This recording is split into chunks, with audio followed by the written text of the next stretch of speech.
Well, here is the story we were talking about today in our video. It's called Leo the Late Bloomer. And I want to show you another story called Leo the Late Bloomer. They are the exact same book, but this book, boys and girls, was Mrs. Oberg's book when she was a little girl. And this book is falling apart because I have read it so many times, and then I read it to my own kids, and it has a hard cover on it that's getting a little tattered and torn because this book is so well loved and read so many times. So both of our stories are identical. Their covers just look a little different. And this story is a super fun one that always reminds me of kindergartners. How in the beginning of the year we were just starting to learn how to do things that by the end of the year we're like, wow, I got this. And every one of you bloomed in your own special way. And that's what I love about this story and what I love about each one of you. It was so fun to watch you bloom. Now you're finishing up those Leo the Late Bloomer books of your own at your house so you can see how amazing you have been. So let's listen to this story by Robert Kraus of Leo the Late Bloomer. Leo couldn't do anything right.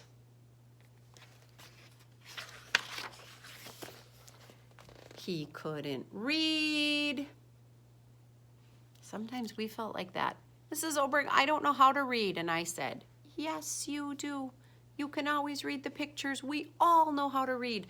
Then all of a sudden we learned words, didn't we? He couldn't write. He couldn't draw.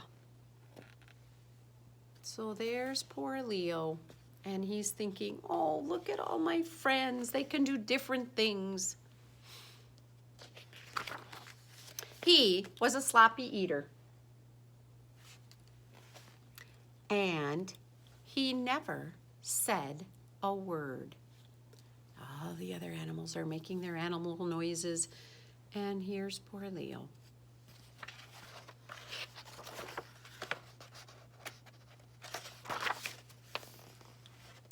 What's the matter with Leo? Asked Leo's father. Nothing, said Leo's mother. Leo is just a late bloomer.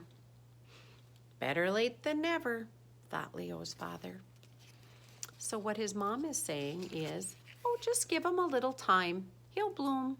He'll get there. Every day, Leo's father watched him for signs of blooming. Did you see him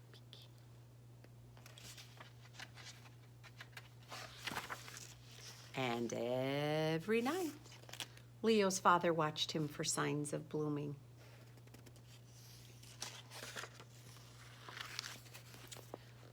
Are you sure Leo's a bloomer?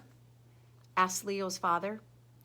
Patience, said Leo's mother. A watched bloomer doesn't bloom. So Leo's father watched television instead of Leo. Did you see him peeking? He just really wants Leo to be able to do things like everyone. The snows came.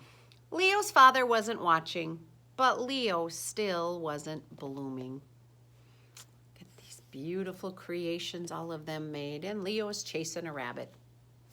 I like it. He's doing his own thing because that's what makes him happy.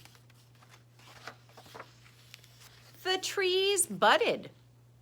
Leo's father wasn't watching, but Leo still wasn't blooming.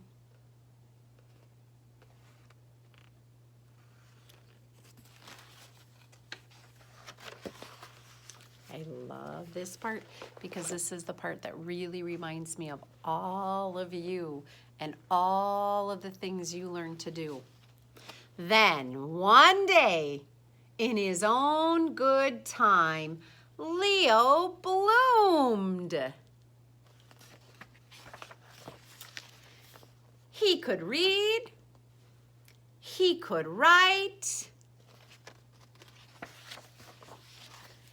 He could draw. And he ate neatly. He also spoke. And it wasn't just a word, it was a whole sentence. And that sentence was, I made it. So, just like I always said, we all do things at our own pace, and that's what makes us unique and special. And now you have this book of your own at home to work on, so you can see how amazing you have all come from where you were at the beginning of the year. Enjoy your work in that book, and I hope you liked this story of Leo the Late Bloomer too.